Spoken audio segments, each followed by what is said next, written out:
Okay, it's very bright behind me. That's all right. Let's take a look. Today's all body weight, whether you have equipment or not. It just seemed simpler today. If you take a look at warm up, we do have body rows. And for those that have been with us for a while, you will probably remember how we did the body rows. I've linked a little YouTube video.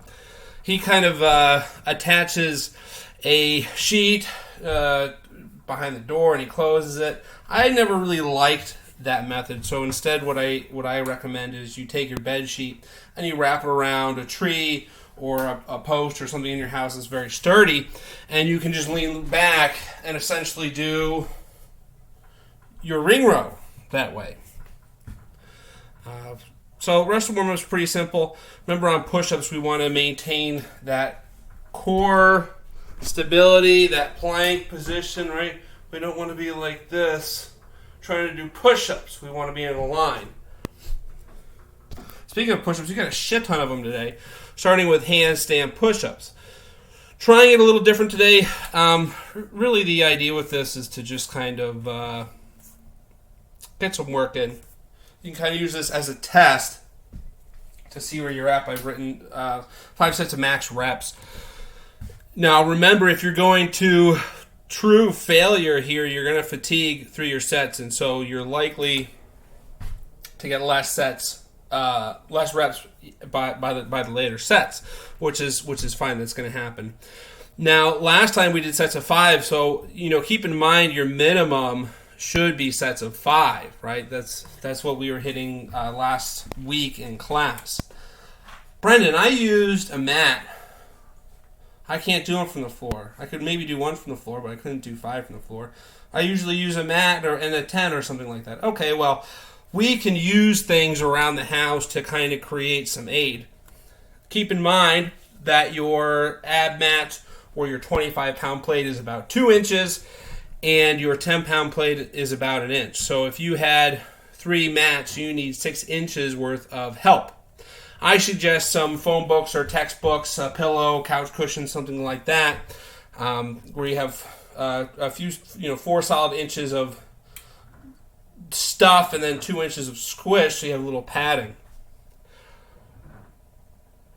Stack of magazines works too. Get your favorite Playboys out or something. I don't know. Moving on to part B, we've got 100 push-ups. It says aim for sets of 10. This is really going to be done as 10 sets of 10, and what we're going to do is we're going to start with the most difficult variation you can muster, and I have a little list here. The hardest being the clappers, right? We push off the floor and we clap. Brendan, I can't do clappers. I can barely do a normal push-up. Then you probably shouldn't start there, right? It's the hardest variation you can do. So while I will start with clappers and do a bunch of sets, you may need to start with standard or incline push-ups, which is perfectly fine.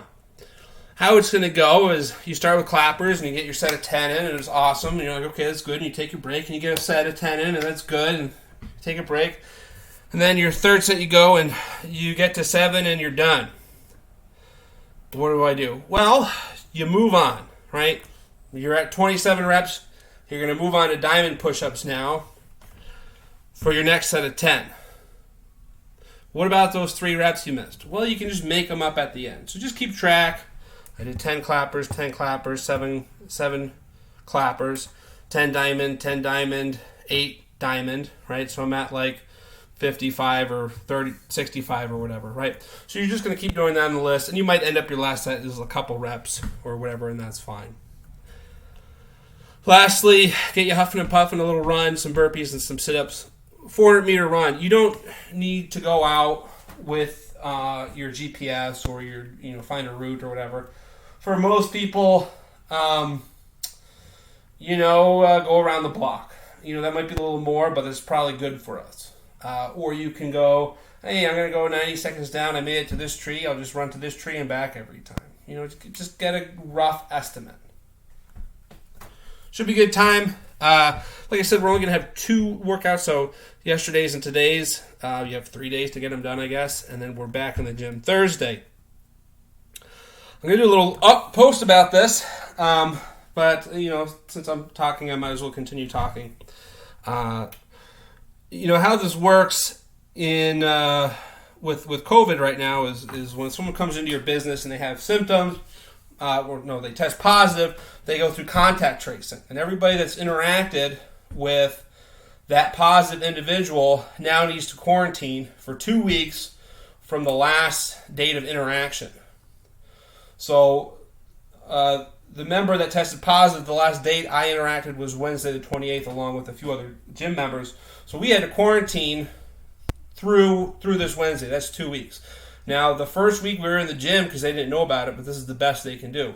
So keep in mind, if you have COVID symptoms and you come in knowing you have symptoms and later you test positive or somebody else tested positive because you gave it to them, I have to close again. I interact with everybody. So if contact tracing comes to the gym, I have to close. Now, I don't want to have to close, and you guys want a place to work out. So if you have symptoms, stay the fuck out of the gym.